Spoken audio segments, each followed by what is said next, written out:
One of the biggest myths about academic writing is this idea that you need a large, uninterrupted block of time in order to write well. You know this fantasy. You're going to light your favorite candle, brew your favorite coffee, put on your favorite productivity playlist, and then you're going to have a perfect writing session. But then you can't find the matches. You realize you're out of creamer and your productivity tunes are suddenly more appropriate for a high-intensity deep clean than writing a coherent, thoughtful paragraph. So the writing doesn't happen. And it's not because you're lazy. It's not because you're unmotivated. It's because you're waiting for conditions that don't exist. I'm Nick. This is Dr. Cranky Pants Teaches, and yes, I too have spent an embarrassing amount of time getting ready to write instead of just writing.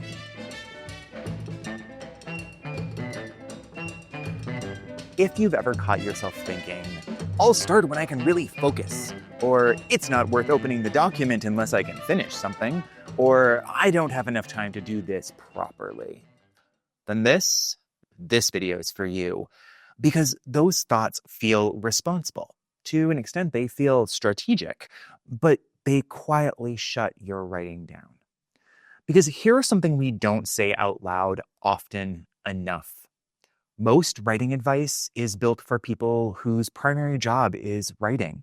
Novelists, professional writers, people whose workday is organized around producing text. That, insofar as I know, is not the life of most academics nor graduate students. For us, writing is one part of a much larger job. We teach, we advise, we collect data so we have something new to write about. We go to meetings, we participate in faculty governance, we mentor students, we manage programs, we answer emails. Ultimately, we show up. Now, writing matters deeply, but it is not the only thing we do. And when we try to treat academic writing as if it should function like the work of a full-time novelist, we end up feeling like we're failing at something that was never designed to fit our lives in the first place. Academic writing does not happen in long, quiet stretches. It happens in fragments, between meetings, between classes, between advising appointments, between grading, caregiving, and clinical work, administrative work, and just in general, life. That's not a personal failure. That's the structure of the job. But when we believe that real writing only counts if it happens in long, uninterrupted time we structurally do not have, we procrastinate while calling it planning. We wait. And waiting feels safer than starting. When waiting no longer works, we binge. A deadline approaches, panic sets in, you block out 3 days, write nonstop, submit the piece, and crash. It feels productive. It feels intense, but it is not sustainable. Binge writing concentrates discomfort instead of eliminating it. And because it's exhausting, you recover by avoiding writing again for weeks or even months. That's not a writing practice. That's a literal stress response. But here's the reframe. Writing is not an event. It's a trained practice. Think about training for a marathon. You don't wake up one morning and run 26 miles. You train in short, regular sessions over time. Writing works the same way and results in you being much less sweaty. Short, consistent engagement builds fluency, stamina, confidence, and clarity. And here's the part that people miss. Those sessions do not need to be long. 15 minutes counts. 30 minutes also counts.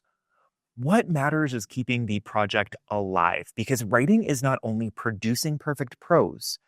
It includes outlining an argument, revising a paragraph, reorganizing sections, annotating sources, fixing citations, leaving clear notes for your future self. If you used the time you had to move the project forward, you wrote. Go you. Momentum beats duration.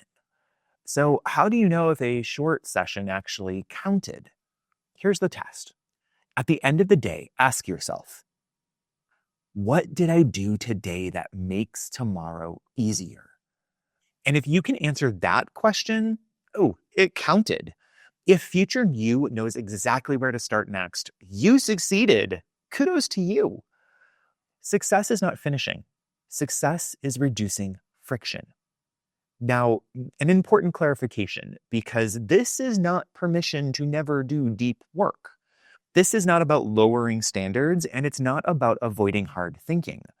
Short sessions build continuity, and continuity is what makes deeper work possible later. If you skip small sessions, deep work becomes harder to enter. And if you maintain small sessions, deep work becomes easier to sustain.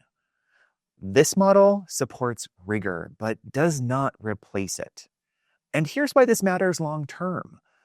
Writers who engage with their work regularly finish more projects, experience less writing-related anxiety, recover faster from writing setbacks, and maintain sustainable publication pipelines. They're not better writers. They're better at designing writing practices that match the reality of academic work. If you're stuck right now, the problem is probably not your ability. It's the model you've been using. Stop waiting for writing time to appear. Stop measuring seriousness by the size of the time block. Use the time you have. Keep your project alive. Writing time is not found, it's made. If this made writing feel a little less mysterious, that matters. Writing doesn't fail because you didn't want it badly enough. It fails when the expectations don't match the structure of your life. I appreciate you. I'll see you in the next one.